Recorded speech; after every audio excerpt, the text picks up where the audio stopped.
I was recently reading a story about an organization that had a truck on the road, and they were using chains like this to hold down the load. And the chain broke and it caused a catastrophic accident. You know, organizations have a lot in common with chains, and that is that every link on this chain is similar to what an organization would have within itself. Human resources could be a link, leadership could be a link. You could have a link that relates to the products and services that they offer. And just like this chain, if there is a little crack that you can't even see, it could cause a catastrophic event. Sometimes you could have a major break that could lead to that catastrophic event. But no matter what, when you don't see the breaks in the chain, the cracks in the chain, what you have is a blind spot. And sometimes you may think you see something, it doesn't even exist. That's a different kind of blind spot. All organizations have them, including military, government, healthcare, religion, business. It doesn't matter, everybody has a blind spot. And an example of that would be, let me use military. What they found after the 9/11 crisis took place in the United States was that there were warning signs that were ignored. And more recently, in the catastrophic event that took place in Israel recently, what did they find?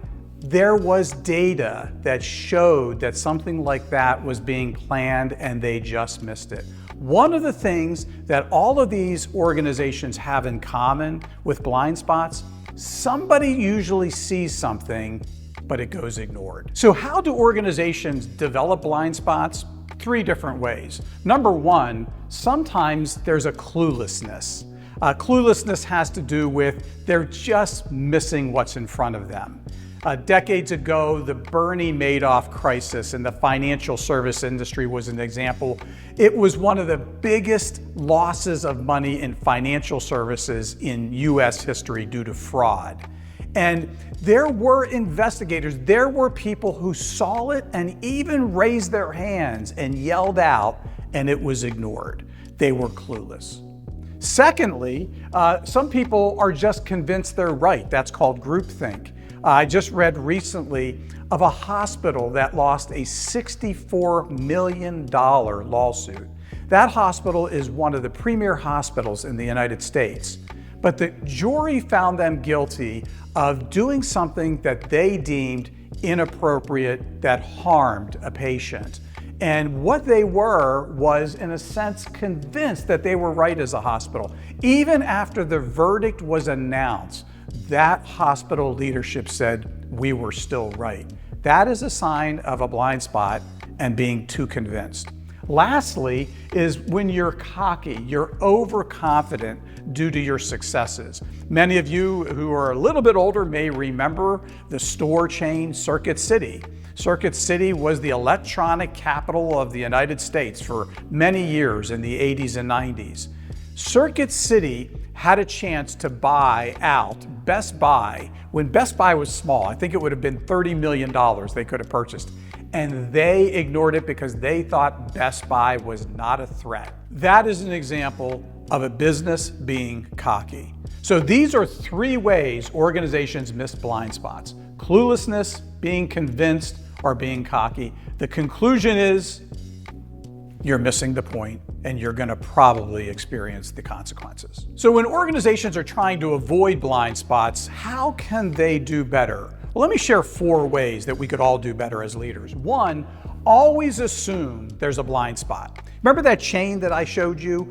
We always should assume there's a crack in that link somewhere in that chain. And once you acknowledge that, you'll start to look more diligently.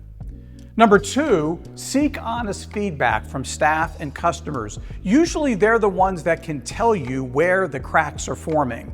And you could do that by interviews, you could do that by surveys, you could do that by private conversations. But seek feedback from those around you. Number 3, make use of the expertise and the experience of those outside your organization. Blind spots are hardest to spot when you're inside and closest. Those who are farther removed can see them faster.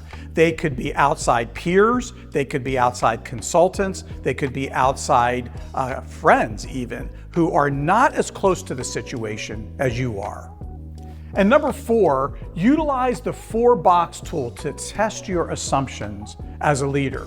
The 4-box tool is very beneficial. What it does, it allows you as a leadership and a team to look at where you might have cracks forming and how aware you are of them. And you could have high awareness and low sickness or potential pathology, or you could have low awareness and high potential for pathology.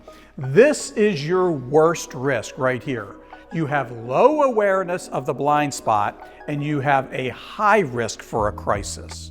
The more you talk about this, the more your team becomes comfortable with looking at the specifics of your organization.